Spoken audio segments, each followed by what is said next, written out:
금요일은 연준와처 시간입니다. 연준의 데이터들을 통해서 시장의 매크로 변수들을 예측해보는 시간인데요. 오늘도 이코노미 21의 양영빈 기자 모셨습니다. 기자님 어서 오세요. 네, 안녕하세요. 네, 오늘 기자님과 함께 이야기를 나눠볼 주제부터 확인해 보도록 하겠습니다. 오늘은 바로 연준 빅컷에 대한 이야기를 나눠볼 텐데요. 특히나 점도표에 대해서 상세히 이야기를 나눠보려고 합니다. 4년 6개월 만에 기준금리를 전환시킨 연준입니다. 이번에 빅컷을 단행했는데요. 베이비컷과 빅컷 사이에서 계속해서 양측의 대립이 있었습니다. 이번에는 또 금리 인하 자체보다는 점도표나 또 기자회견, 경제 전망이 더 중요하다고 전문가들은 말을 하고 있는데요. 일단 점도표가 FOMC의 꽃이라고 불리잖아요. 네.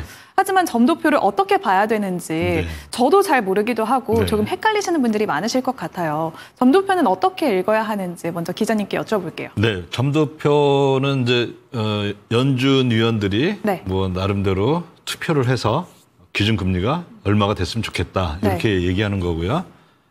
그다음에 미국의 이제 기준 금리는 우리는 뭐 예를 들어 0.25 내렸다 뭐 이렇게 표현을 하고 그게 딱 정해져 있는데요. 네. 거의 정해져 있는데 미국은 0.25% 단위로 네. 구간을 정합니다.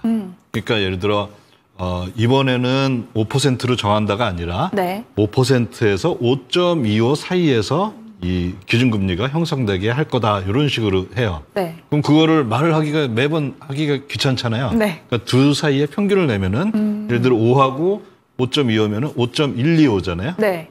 또 길잖아요. 네. 그래서 소수 두 번째 자리에서 반올림을 하면은 네. 5.1 이렇게 표현을 합니다. 반올림과 반내림을 하면서 네, 이제 네. 점도표를 표시를 하는 거죠. 네. 그래서 이제 뭐 4.875 이렇게 나오면은 이제 여기에서 0.125 빼고 0.125 더하면은 저거는 4.75에서 항상 0.25 다니니까요. 네. 5.0에서 이 구간을 정했다. 그다음에 4.875에서 두 번째 자리 0.07에서 반올림 해주니까 네. 이건 4.9 이렇게 표현을 합니다. 그래서 그걸 알고 있으면은 점도표를 읽는데 아마 헷갈리는 게 없으실 것 같아요. 네. 이렇게 소수 두 번째 자리에서 반올림을 한다라고 말씀을 해주셨는데요. 특히나 점도표가 중요하다고 하는데 이번에 발표된 점도표와 함께 또 6월에 점도표도 발표가 됐었잖아요. 네. 특징을 비교해보자면 어떤 다른 점이 있을까요? 네, 저기 이제 노란색이 이번에 9월에 발표한 FOMC에서 발표한 이제 점도표고요. 네. 그다음에 회색 그것들이 다 지난번 6월에 발표한 거거든요. 네. 그러면 이제 점도표에서 중요한 거는 그 미디안 값이라고 해서 그 중간 값을 선택을 합니다. 그냥 평균이 아니라 그러니까 제일 이 많이 들어가 있는 그 위아래 이제 평균 봐서 그래서 네. 중간 값이라는 이제 통계적 용어를 하는데요.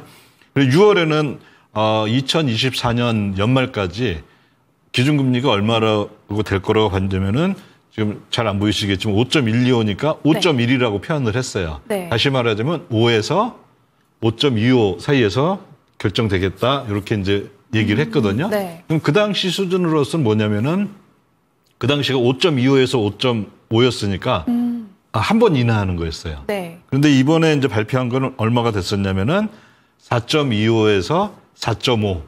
그러니까 이게 얼마나 이게 이제 떨어뜨린 거냐면 1%포인트를 떨어뜨린 거예요. 네. 그러니까 쉽게 얘기하면 4번 인하하겠다 그거거든요. 근데 어저께 이미 2번 인하했잖아요. 네. 그러면 이제 남은 FOMC가 2번 있잖아요. 네. 11월, 12월 2번인데 대체적으로 뭐 0.25씩 인하하지 않겠나 이렇게 볼 수가 있는 거죠. 이번에 빅컷을 단행한 걸 봤을 때 또 빅컷을 지속하지 않는다고 본다면 11월과 12월 FOMC에 0.25%포인트씩 내릴 수 있을 것이다라는 게 점도표에 담겨 있다라고 말씀을 해주신 건데요. 이번에 또 점도표와 함께 추가 금리 인하를 시사한 게 우리가 또 어떤 걸 지켜봐야 할까라고 생각을 했을 때 경제 전망 요약, 여기 안에 점도표가 담겨 있는 거잖아요. 네. 이 안에서는 저희가 어떤 내용을 주시를 해야 될까요? 이제 FOMC에서 나오면은 이제 경제 전망을 SEP라고 이제 이코노믹 프로젝션 해가지고 네. 이게 나오는데 이게 사실 왜 중요하냐면은 이게 향후 연준이 이제 앞으로는 우리는 이런 그 전망을 갖고 통화 정책을 운용하겠다 그런 얘기거든요. 네. 그래서 이게 굉장히 중요한데요. 일단 보면은 GDP 메뉴에 있는 GDP 이제 2024년 GDP를 연준은 얼마로 예상하고 있냐면 2.0%로 예상하고 있어요. 네. 그 밑에 있는 2.1은 뭐냐면은 6월에 예상한 거예요. GDP는 안 좋게 본 거죠. 네. 그다음에 실업률은 6월에 4.0으로 봤다가 이번 9월엔 4.4로 실업률은 또 안 좋게 본 겁니다. 네. 그리고 근원 연준이 이제 물가에서 제일 중요하게 생각하는 근원 PC 이거는 2.8에서 2.6으로 더 이제 낮아지니까 이건 좋아지는 거잖아요. 그리고 이렇게 이제 연준이 보고 있다. 이걸 이제 나타낸 건데 이게 굉장히 좀 의아한 게 뭐냐면은 네. 사실 지금 GDP는 굉장히 높은 상태에 와 있거든요. 네. 근데 이렇게 이제 낮게 이걸 예측하고 있다는 거, 이런 문제가 하나가 있고, 그다음에 실업률도 네. 지난번 이제 7월에 4.3까지 갔다가 네. 8월에 다시 4.2로 떨어졌거든요. 네. 근데 요거는 이제 어떻게 보면은 연준이 50bp 빅컷을 하는데 어떤 구실이 아니었을까? 저는 이렇게 생각을 합니다. 네. 그러니까 GDP는 애써서 안 좋게 보고, 네. 그다음에 실업률은 또 애써서 더 안 좋게 보고 하니까 이러면은 이제 연준한테 그 빅컷을 할 명분이 생기잖아요. 네. 그래서 그런 게 좀 들어가지 않았나 그렇게 생각을 해봅니다. 이렇게 GDP와 실업률이 발표된 게 연준이 빅컷을 단행할 수 있는 명분이 되지 않았을까라고 이렇게 기자님이 말씀을 해주셨는데요. 기준금리를 이렇게 갑자기 확 빅컷으로 내린다는 건 미국 경제가 침체될 우려가 있다는 걸 시사하는 건 아닌지라는 생각이 들어요. 하지만 또 빠르게 냉각되고 있는 미국의 고용시장에 선제적으로 대응하기 위해서다라고 풀이가 되고 있는데 연준이 또 직접적으로 그 발언을 하진 않았거든요. 그리고 특히나 파월 의장은 미국 경제는 아직 견조하다라고까지 말을 했습니다. 이번에 빅컷이 좀 실업률에 대해서 선제적 대응이라고 볼 수가 있을 것 같은데 지금 미국의 경제 상황은 어떻게 보실까요? 네, 그래서 이제 뭐 일단 미국의 경제 상황을 제일 이제 잘 드러내 보여주는 것이 이제 그 GDP 아직 이제 좀 더 있어야 이제 발표가 되겠죠. 네. 지금 아직 9월에 안 갔으니까요. 그럼 거의 10월 말쯤에 이제 이게 발표가 될 텐데 이 GDP가 3분기 GDP가 지금 어떻게 되고 있느냐? 네. 현재까지는 이제 뭐 그동안 제일 정확도를 자랑한다는 저기 이제 짙은 파란색인 네. GDP 나오라는 게 지금 얼마냐면 2.9%예요. 이게 뭐 현재까지 제일 정확하고요. 네. 그다음에 나머지 뭐 뉴욕 연준에서 한 것도 있고 세인트루이스 연준에서 한 것도 있는데 이게 아직은 제가 봤을 때는 일단 뭐 GDP 나오러 보면 굉장히 높게 나오고 있고 네. 요거가 지금 만약에 3분기가 2.6으로 만약에 끝난다.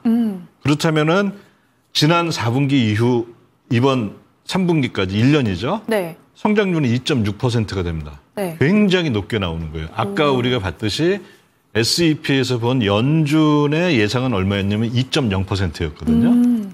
그다음에 만약에 또 3분기에 2.6하고 4분기에 뭐 굉장히 안 좋았다 해서 1.0이 되잖아요. 네. 그러면은 올해 2024년 GDP 성장률이 2.0이 됩니다. 이 얘기는 뭐냐면은 연준이 GDP 성장에 대해서 상당히 안 좋게 이제 그 SEP에서는 네. 그렇게 판단하고 있다는 거거든요. 네. 그럼 이 얘기는 GDP는 과소평가한 거고 실업률은 과대평가했다. 이런 얘기가 될 수가 있죠. 그러면 이 얘기는 또 다시 얘기하자면은 만약에 그 3분기 GDP가 좋게 나오고 네. 실업률도 9월 달 가가지고 많이 떨어진 걸로 나온다. 네. 그럼 연준은 어떻게 하겠습니까?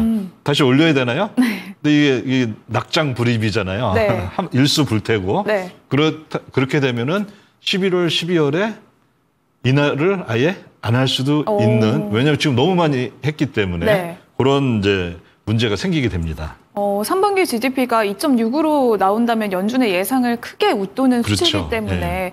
또 이번에 미국의 실업수당 신규 청구 건수가 4개월 만에 최저치를 찍었거든요. 고용지표도 완화된 것으로 나타났잖아요. 네. 이렇기 때문에 또 기자회견에서 발언이 하나 나왔잖아요. 네. 네, 이번에 기자가 중립 금리에 대해서 어떻게 될 것 같냐라고 네. 질문을 던졌습니다.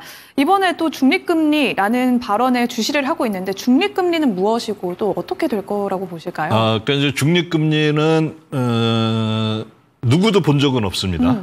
그러니까 이렇게 우리가 뭐 물가, 뭐 또 GDP, 뭐 실업률 이런 것들은 이제 이렇게 데이터를 보고 찾아보면은 뭐 계산하면 나오잖아요. 네. 그래서 이게 관측이 되는 거지만 볼 수가 있는 거지만 중립금리는 이 뭐라 해야 되나 이 상상 속에 있는 그런 거예요. 그러니까 경제학자들이 이게 이 정도면 이 금리면은 실업도 안 생기고 그렇다고 경기가 과열되지도 않고 너무나 이상적인 거네요. 이상적인 네. 금리 상태인데 그게 이제 마치 뭐가 똑같냐면요. 우리가 이제 주식을 할 때 주가를 평가를 하잖아요. 네. 그러면 적정 주가라는 개념을 항상 도입하잖아요. 네. 근데 그 누구도 모르죠. 그거랑 비슷한 개념이에요. 근데 뭐 이게 올라갈 수도 있고 떨어질 수도 네. 있는데 그런 건데 어쨌든 중립금리라는 것은 그런 이제 뭐 과열되지도 않고 냉각되지도 않는 네. 그런 아주 이상적인 그런 건데요. 이 중립금리하고 이제 비슷한 게 뭐냐면 아까 우리 SEP에서 맨 끝에 제가 말씀을 안 했는데 네. 장기금리 전망이 있어요. 네, 맞아요. 그러면 장기금리 전망이 이번에 2.8에서 2.9로 올렸습니다. 네. 그럼 그게 이번만 그런 거냐? 제가 여기 보여준 이 차트를 보시면요. 네. 저 이제 파란색이 2024년 FOMC 그 회의를 할 때마다 네. 쫙쫙쫙 오르고 있죠. 맨 그 끝에 부분에 보면요. 네. 이 얘기는 뭐냐면 연준이 이제는 중립금리가 꽤 높아진다 이렇게 보고 있는 거예요. 그러면은 제일 문제가 되는 거는 네. 사실 주식보다는 금리에 제일 큰 영향을 받는 그리고 이것도 장기잖아요.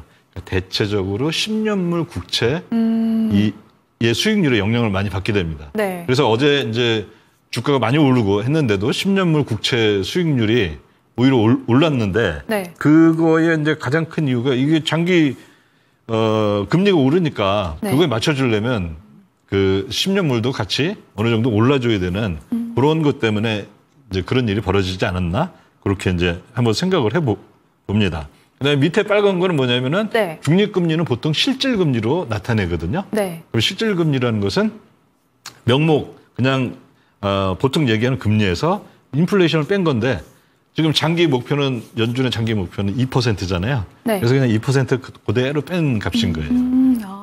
이렇게 또 FOMC 결과가 나올 때마다 그래프가 상승하고 있는 걸 저희가 눈으로 또 확인이 됐는데 이렇게 또 중립금리가 높아진다면 10년물 국채 수익률에 가장 큰 영향을 줄 수 있다라고 말씀을 해주셨습니다. 그런데 그래프를 보면 이 예전에는 훨씬 더 높았던 걸로 보이잖아요. 네. 이거는 왜 그런 거죠? 그때는 이게 이제 2013년 꽤 오래 전이죠. 벌써 네. 한 10년 전이었는데 그때의 이제 금리 수준은 지금보다 훨씬 더 높았던 특히 장기 금리는 훨씬 더 높았었습니다. 네. 그리고 이제 2020년에는 거의 금리가 0으로 갔었잖아요. 네. 그런 이제 상황을 반영한 거죠. 네, 이렇게 또 기준금리에 대해서 저희가 중립금리까지 이야기를 나눠봤는데요. 특히 이번에 0.5% 빅컷에 대해서는 앞으로 BTFP에도 영향을 줄 것 같습니다. 은행기관 대출 프로그램이라고 하는데 잔액이 빠르게 줄고 있잖아요. 앞으로 또 여기에는 어떤 영향을 주게 될까요? 네, 이게 이제 어떤 거냐면은 연준의 대차 대조표고 네. 은행의 대차 대조표예요. 그래서 이제 연준이 은행들이 지급준비금이 필요합니다. 돈 좀 빌려주세요. 이제 연준한테 가서 요청을 한 거예요. 그래서 네. 그러면 연준이 그래 그럼 내가 빌려주마 하니까 은행은 돈을 받았잖아요. 네. 그래서 자산에 지급준비금이 생깁니다. 근데 그 동일하게 돈을 빌렸으니까 부채에 대출한 게 들어가겠죠. 그걸 BTFP라고 표현을 했어요. 그리고 연준은 그게 바뀌겠죠. 네. 당연히 이제 빌려준 쪽이니까요. 바뀌었는데 이게 처음에 시작할 때는 이제 2023년 3월에 은행 위기가 나가지고 네. 은행들이 막 앞다퉈 가가지고 연준한테 돈을 빌려달라고 한 거예요. 이제 급하니까. 네. 근데 그때는 은행으로 보면은 부채의 금리가 자산의 금리보다 낮았습니다. 네. 높았어요, 그때는. 그러니까 이제 돈이 너무 궁하니까 일단 빌리고 보자. 네. 해서 이제 빌렸었는데, 작년 후반기부터 어떤 일이 발생하기 시작했냐면은 이 네. BTFP라는 이 대출 프로그램이 약간 이제 그 허점이 좀 있었거든요. 그 허점 때문에 어떤 일이 벌어졌냐면은 네. 부채 금리가 네. 자산 금리보다 낮아졌어요, 그때. 그게 뭐냐면은 은행은 이걸 그냥 연준한테 가가지고 BTFP로 대출을 받으면 받을수록 네. 수익이 되는 거예요. 네. 그러니까 이제 그냥 완전 무위험 차익 거래가 생긴 네. 거죠. 요게 이렇게 딱 지속되니까 올해 이제 1월 말에 연준이 이것들 봐라 그러면서 야 이거 이제 더 이상 이렇게 할 수는 없어 해가지고 이제 그거를 그런 이제 그 뭐라 해야 되나요 허점 그 제도의 허점을 이제 고쳤긴 했거든요. 네. 그 뒤로 이제 내년 3월 11일이면 이 BTFP가 완벽하게 다 종료가 됩니다. 이게 이제 1년짜리였기 때문에 네. 작년 3월 11일에 이제 했으면은 이제 올해 3월 11일에 네. 그걸 이제 다 상환을 하게 되거든요. 그래서 이게 이제 2023년 3월에 은행 위기가 벌어지고 나서 네. 은행들이 연준에 가가지고 BTFP로 돈을 꾼 거예요. 네. 그래서 이제 맨 이 왼쪽 그래프를 보면은 쫙 올라오죠. 네. 그건 뭐냐면은 정말 은행들이 급했던 거예요. 고객들이 막 예금을 빼고 이제 예금을 빼서 딴 데로 옮기고 하면은 이제 자기 은행이 이제 큰일 나니까 네. 연준한테 가가지고 지급준비금을 확보를 한 거죠. 네. 그렇게 했는데 이거 쭉 이제 별로 확 늘었다가 이렇게 평탄해지잖아요. 네. 그 얘기는 이제 뭐 은행들 괜찮은 거야 이제 뭐 하고 있다가 갑자기 또 중간에 확 늘잖아요.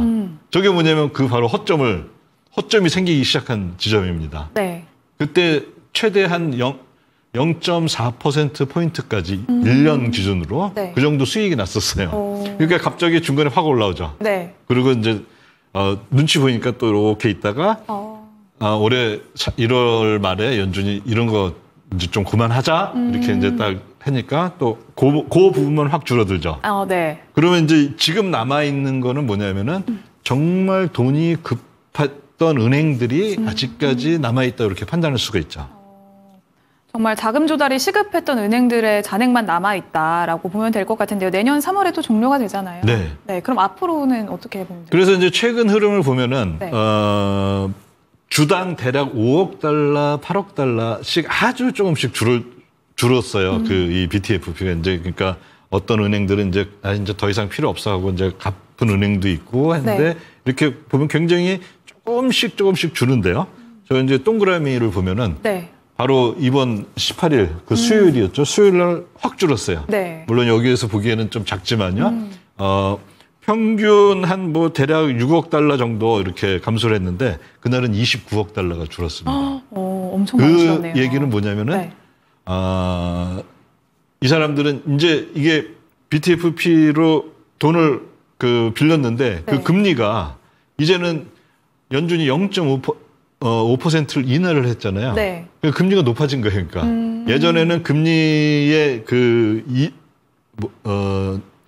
금리가 유리해서 네. 그냥 나 이거 계속 갖고 있을래 했는데 이제는 연준이 그만큼 0.5%만큼 이게 0.25만 했어도 좀 안 그랬을 것 같은데요. 0.5% 딱 인하를 하니까 네. 이거 이제 손해네. 그래서 필요 없는 은행들은 지금 어떻게 하고 있냐? 갚고 있다는 거죠. 그러면 이게 이제 미칠 영향은 어떤 게 있냐면은 크게 앞으로 두 가지가 있을 텐데요. 네. 하나는 BTFP가 정말 급격하게 감소하는 경우가 있겠죠. 아니면은 조금 이제 그 폭은 커졌겠지만 점진적으로 감소하는 경우가 있을 텐데요. 네. 급격한 감소를 보인다. 이 얘기 뭐냐면은 그동안 BTFP를 은행들이 위기를 핑계로 싼 맛에 그리고 싼 값에 빌렸다. 네. 요걸 이제 방지하는 게 될 거고요. 그다음에 점진적으로 감소한다. 그러면 일부 은행은 여전히 유동성 문제를 가지고 있다. 이렇게 우리가 판단할 수가 있겠죠. 네. 그러면 여기서 마지막 질문 드리고 마무리 지어보도록 할게요. 조금 전에 BOJ가 금리 결정을 내렸습니다. 예상대로 0.25%로 동결을 했는데요. 앞으로도 3시 반에 또 기자회견을 하겠다고는 했지만 일단 지난 8월 초에 그동안 또 엔캐리 트레이드 청산이 지목됐었습니다. 이번에 연준이 빅컷을 했고 또 일본은행이 동결을 했는데 여기에 대해서 한번 이야기 한번 자세히 들어보도록 할게요. 네, 엔캐리 트레이드에서 이제 현재 제일 중요한 거는 네. 사실 금리 차이보다도 네. 그 금리 차이가 만들어내는 환율 변화입니다. 왜냐하면은 금리는 지금 많이 움직여봤자 0.5% 이 정도잖아요. 네. 근데 환율은 정말 한 일주일에도 몇 %씩 움직이거든요. 그럼 이젠 정말 중요하게 봐야 될 거는 엔화하고 그 US 달러하고 네. 이 환율의 변동이 얼마나 더 커지게 되느냐. 그게 아마 이 엔캐리 트레이드를 촉발하는 네. 제일 큰 그 일종의 방아쇠 역할을 하지 않을까 이렇게 생각을 합니다. 네. 그러면 오늘 기자님 말씀은 여기까지 듣도록 하겠습니다. 오늘 말씀 고맙습니다. 네, 감사합니다. 네. 오늘은 이렇게 9월 FOMC 이야기를 나눠본 연준 와처 시간이었습니다. 스페셜 원 시간으로 이어가 보도록 하겠습니다.